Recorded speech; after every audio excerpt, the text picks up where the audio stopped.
Go inside the Crimson Tide with your hosts Rodney Orr and Gary Harris, keeping you informed on everything Alabama. And now, Tider Insider TV. I think the biggest thing is we can't have any kind of relief syndrome after a big emotional game, especially when you have a really good team coming up and a new challenge that we all need to respond to. Coming off a big win on Saturday night in the Bayou, Coach Saban is right back to work, getting his Crimson Tide football team ready for Mississippi State. Good evening, everyone, and welcome into Tider Insider TV, presented each and every week by Buffalo Rock. Alongside Rodney Orr from TiderInsider.com, I'm WVUA 23 Sports Director Gary Harris, and once again tonight, we've got Pepsi Max, which very simply is Max Taste Zero Sugar. It's a good combination. And it has a great taste. So pick up some great Pepsi products the next time you're at your local grocery store. Well, Rodney, I tell you what, this Alabama defense on Saturday night down in Red Stick put on a performance for the ages. I mean, and it's not new. I mean, Alabama under Nick Saban has more shutout victories than they do losses. But still, in 2016, this is the second shutout of the season. To do it at LSU and to smother Leonard Fournette again this year, 35 yards on 17 carries after they held him to 31 last year. The Tigers totaled 125 yards of total offense, 6 first downs, and more importantly, as I said, they held them off the scoreboard. A lot of things were impressive, but as you look back at that game, what impressed you most with that defensive effort? Maybe having 2 turnovers on your side of the field and keeping them off the board? That was very impressive, but I think the second half performance, they only allowed 1 first down, 20 yards or so of offense. I mean, that's incredible. The thing about it is, I think after the 5-minute mark in the third quarter, LSU had the ball like 7 plays. I mean, the total domination of the offense in terms of time of possession certainly was very impressive as well. But, the defense, how they harassed the quarterback, Danny Etling I thought he was rattled from the start, to be honest with you. And I thought Fournette, it's just amazing. I mean, how do you stop Leonard Fournette for 31 yards last year? You talk about the game leading up to it, Gary. The last thing you really would expect is that Alabama could duplicate that performance. But they did, and it's just amazing. Yeah, especially with Fournette as focused as he was. And coming off 284 absolutely. yards against Ole Miss, and LSU, Ed Orgeron talking about how they were going to do things to get him out in space, and it just didn't happen. And, you look at it, a 10-0 game, if LSU just converts those 2 turnovers, they could have won the game. But on the first possession, Jalen Hurts on the third play of the game throws a pick. They've got it to the 30-something yard line. They go backwards, get a field goal block. Then after a fumble, they have to wind up punting. I mean, and could not really put a drive together the entire night against that Bama D. We've seen it against LSU before, haven't we? I mean, it was just amazing. LSU's defense, though, Rodney, was also up to the task, keeping Alabama's offense off the board for 3 quarters before allowing 10 points in the fourth. Freshman quarterback Jalen Hurts had 2 turnovers and only 107 yards passing, but he did make plays with his legs. Overall, though, the offense was lacking explosiveness, but running back Damian Harris said the unit never lost focus. We knew that we missed some plays we weren't executing as well as maybe we should have, and we made a lot of mistakes that we need to get corrected. But for the most part, you got to stay pretty even-keeled and stay confident in the fact that if we keep doing the little things right, we'll start to make those big plays and we'll start to hit those home runs and we'll start to put points on the board and gain yards. And Rodney, we discussed it last week. We thought Alabama might have to make some big plays in the offense. They did hit the 1 deep ball to Ardarius Stewart, but let's be honest, the passing game was lacking again. I had said I thought they would have to use the middle of the field to Howard and Gary Dieter. Here's the throw, overthrown right there. But as good as they were on defense and understanding the way the game was going to be played, I guess they just didn't want to take any chances and won it with the rushing game. Yeah, most of those throws were just like that right there, Gary. The quick, outside throws that certainly weren't very effective, to be quite honest with you. And LSU defended them very well. This is a very fast, very athletic defense. I'm not really sure, Gary, that Alabama will face a more athletic defense from front to back than what they've played here against LSU, and that would include if Alabama were fortunate enough to make it into the playoffs. Winning the game is the bottom line. Yeah. I think every Alabama fan's thrilled to go down there and win 10-0. But offensively, this is several straight games now that the passing game, is lacking. Are you concerned that they have not been able to generate more through the air with Jalen Hurts? Well, I think it's just a process with him. He's a young player. He's still trying to learn what he's doing. But we have to look at it, too, from a coach's perspective. And I would think that If you look at it, it certainly appears that they're trying to protect him. You know, they're not putting him in positions where the game is on his shoulders, where he makes plays that will contribute to a loss. I think they're protecting him. I think that's fairly obvious. I think Jalen Hurts has the ability to throw the football. There's no question about that. But again, until they're comfortable with him, you know, doing it, throwing the balls over the middle, you know, doing different things in the passing game, I think they seem to be protecting. Plus, when you have a defense like that, I mean, I think it was pretty apparent that LSU was not going to score. And Alabama did move that ball more than the 10 points would indicate. Missed a field goal, got stopped on the 1-yard line, so there were opportunities for more points. Well, still to come on Tider Insider Television, the Tide's next opponent, Mississippi State, is coming off its biggest win of the season. We'll talk about the challenges the Bulldogs pose for Alabama this coming Saturday. And we'll be welcoming your phone calls, emails, and tweets here very soon.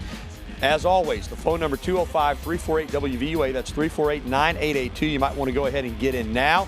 There's the email address if you'd like to send an email, or you can reach us on Twitter using the hashtag TITV. We'll be right back with more of the show that takes you inside the Crimson Tide. The one, the only Tider Insider TV will return right after this. They have played better and better each and every week that they've played. They're probably playing their best football of the season right now. Pretty obvious with their win over Texas A&M, how good they are playing right now. Welcome back to Tider Insider TV, presented by Buffalo Rock Bottling Company. You heard Coach Saban talking about the Bulldogs' win over Texas A&M, a stunning victory over the Aggies in Starkville. The Bulldogs racked up 574 yards of total offense, at one point up a 21-point lead, and effectively knocked A&M out of the college football playoff picture. The reason it was so shocking is that Mississippi State had 3 losses in its previous 4 games and fell to South Alabama at home to open the season. But now Dan Mullen has his Bulldogs feeling confident and ready to take on the #1 team in the nation. You know, we have very, very young team. I want to see how they react. You know, I mean, they can. In some ways, it's not a bad situation to be in. You know, they kind of give it the what the heck. Let's go find a way to win the game. And no one expects us to win. Let's just go find a way to win, and without the pressures or any of that stuff on them. So it'd be interesting to see how our guys respond to practice this week. All right, let's analyze this Mississippi State squad. Rodney, let's start with that guy, Nick Fitzgerald, the sophomore quarterback, 6'5", 235 pounds, all kind of physical tools, and it really came together against A&M, running and passing. He joined Cam Newton and Johnny Manziel as far as rushing yardage and passing yardage in the same game. This is a good-looking quarterback. He is. He's got size. He's got ability to run the football. Gary, he's 5th in the conference in rushing, I think, at 839 yards. That's really something for a quarterback. He had 180 against Texas A&M. You know, maybe not the most consistent passer, right? But you know, he's good enough. He's certainly effective. And defensively, they're getting better. A.J. Jefferson, their big defensive end. They've always got some athletes on that side of the ball. Now, they've had some holes. There's no doubt about it. But they seem to be tightening that up. And as I said, the bottom line is they destroyed A&M. 7 points was not indicative of how they dominated that game. So, hadn't been a great year. But they're going to come in here feeling as good about themselves as they have all season. And as Mullen said, nothing to lose. Yeah. Just a couple of weeks ago, they gave up, around 600 yards at Sanford. Unbelievable to turn around and only give up 382 to Texas A&M. I mean, that was incredible. And then A&M had a 93-yard punt return where there was probably a block in the back. So you're right. Mississippi State really outplayed Texas A&M in that game. You know, but when you look at Mississippi State defensively, they've really struggled against the pass. They're dead last in the SEC, giving up 264. And, you know, they're decent against the run. They give up about 150. They're not so bad, but this is a team that I think, you know, there's points to be had against their defense. Maybe it's a good game for Bama to get the passing game going, but I tell you this, they'll get Mississippi State's best shot. Of course, the Tide's used to that. Still to come, the men's and women's basketball teams at UA officially get their seasons underway this week. We'll have more on how they did last week in their tune-ups. And next, we'll be welcoming your phone calls, emails, and tweets. There's the information on the screen. Go ahead and interact with Tider Insider TV right now. So give us a call, get on the line, and we'll talk to you when we come back with more Tider Insider Television right after this timeout. The Alabama men's basketball team cruised past Faulkner 91-71 in its exhibition game last week. Armon Davis led the Tide with 17 points and 6 rebounds. Bama hosts Coastal Carolina on Friday in the regular season opener. That's the second leg of a doubleheader at Coleman. The women will open up with New Orleans. Christy Curry's squad took down West Alabama 86-34 this past Friday night in their exhibition game. All right, let's head to the phone lines. Rodney over in East Alabama, they're lined up for us, beginning with Harold in Anniston. Hey, Harold, what's up, buddy? Harold. All right, I know Harold is there. Harold, you there? All right, we must have lost him. He doesn't ever hang up. There must be something going on there. But he wants to know, does the Tide need more defensive line recruiting is exactly what he asked. The answer is yes.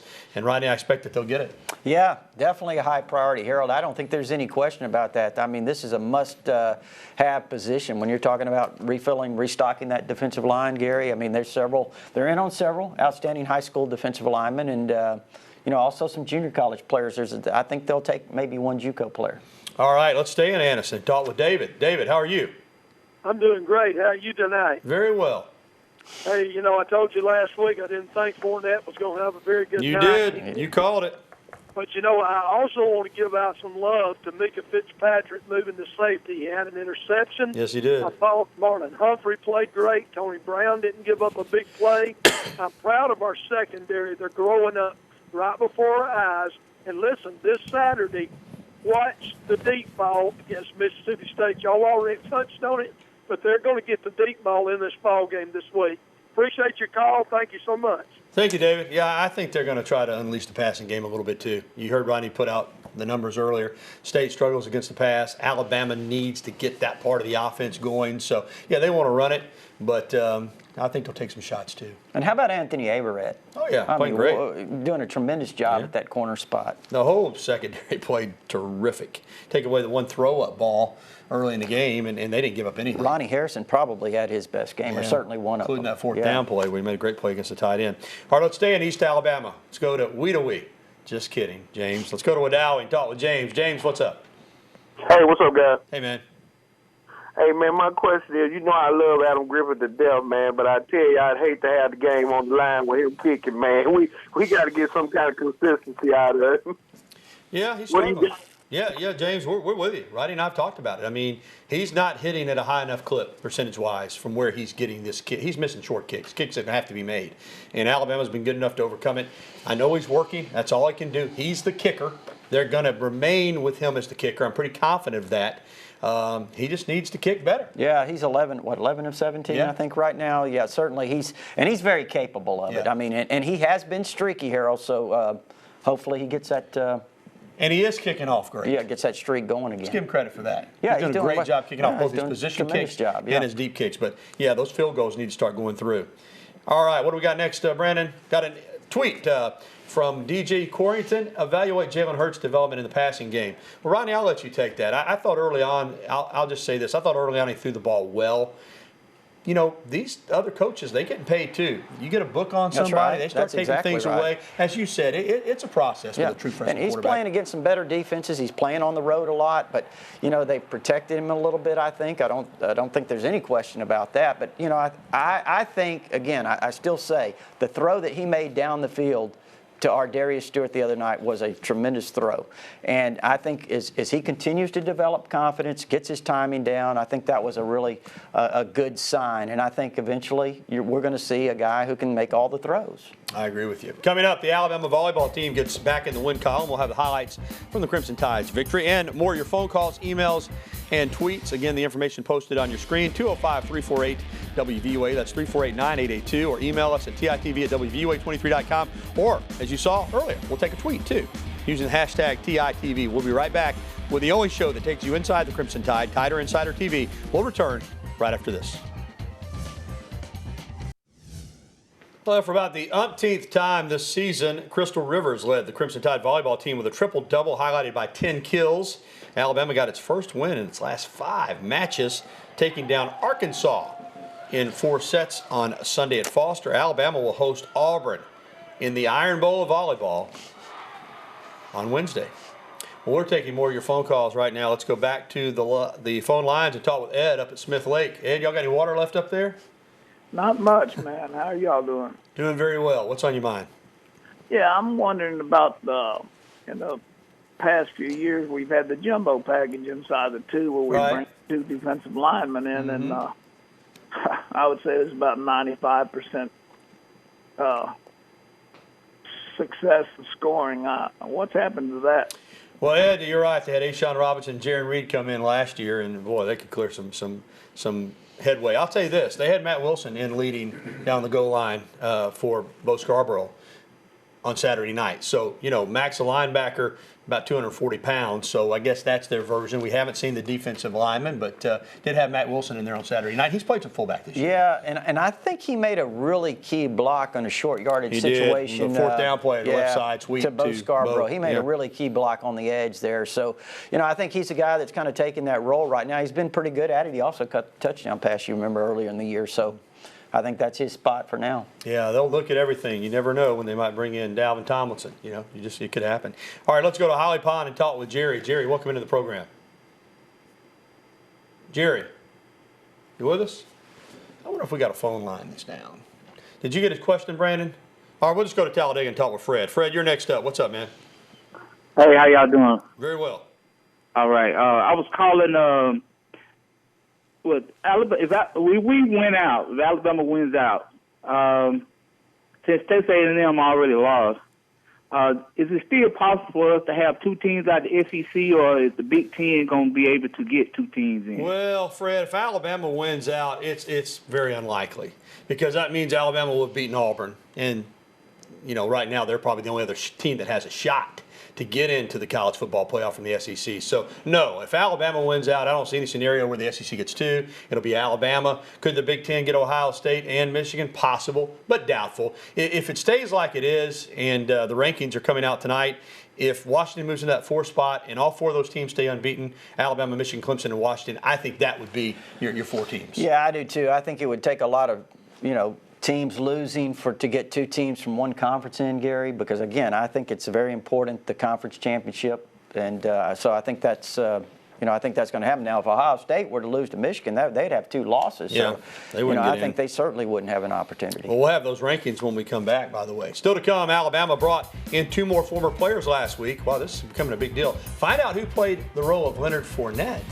You might be surprised. Plus, Rodney and I make our game picks for Mississippi State. Stay tuned on this Election Day edition. I need to mention that. It's Election Day. We're electing a new president and a lot of other offices as well. Tider Insider TV will return from Tuscaloosa right after this. A few weeks ago, Alabama made some headlines by bringing in Blake Sims and putting him at practice to emulate Texas A&M quarterback Trevor Knight. Well, this past week, Coach Saban invited Trent Richardson and John Parker Wilson back to school.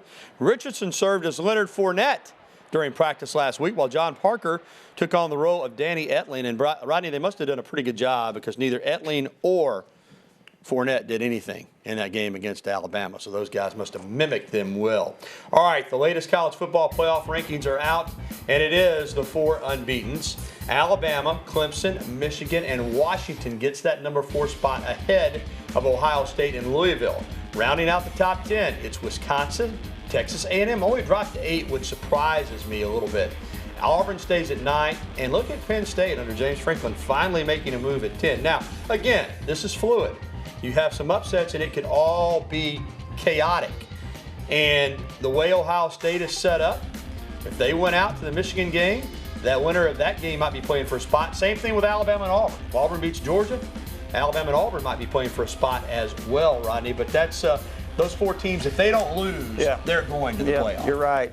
Amazing. Big Ten has 4 teams in the top 10. Yeah, they certainly are an improved league. Well, Alabama get past Mississippi State. They don't have to worry about Auburn for a couple of more weeks. How do you see this one playing out against the Bulldogs? Well, Gary, you come into a game like this, 11 a.m. kickoff, Alabama, will they be sleepwalking? Will they have that relief syndrome of after coming off the big game against LSU? That's always a concern. But I think this Alabama team's really a focused football team with a lot of leadership. They have a lot of goals and a lot of things that they still want to accomplish. And I think that this team will be ready to play. Again, it may not be the best performance, Gary, but I think Alabama would be good enough, 31-13. I'm with you. The one thing that I've been impressed by this team, probably more than any other aspect, is their ability to get themselves ready to play, regardless of the opponent, regardless of the situation, regardless of whether it's home, regardless of whether it's away. And they have not taken any opponent for granted. And for Alabama, A&M losing to Mississippi State the way they did, I think was a good thing for the Tide, because it got their attention. Mississippi State dominated that game. We gave you the totals. Well over 500 yards of total offense. They looked as good as they have all year. They look like a quality SEC football team. As Rodney referred to. It's an early kick, 11 a.m. kick. Sometimes the crowd's a little late getting in. Sometimes the energy level's not high. This football team needs to bring its own energy. I think they will. They can see the finish line now. It's there. Everything is there. They put themselves in position to have not just a great year, but a phenomenal year, to possibly go unbeaten and go 15-0. But you have to beat Mississippi State to do that. I think they will.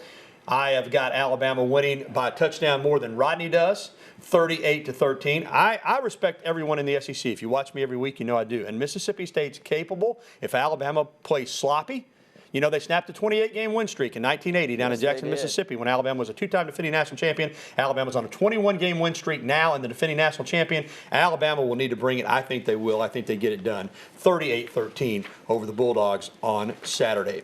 Well, as always, our shirts and ties tonight are provided by the Locker Room in downtown Tuscaloosa, home of the original elephant wear. Now go see Alex and Rush and the crew in person. They will outfit you. They will take their time, measure you up, have you looking perfect. But if you can't get to town and you still want to browse their inventory, you can do so online by shopping at their website. Locker-room.biz is the address. I'm telling you what, they'll have you looking good. Ladies, they've got a collection of women's wear as well at the Locker Room. Their location now in downtown Tuscaloosa. They are fabulous. Get by and see them.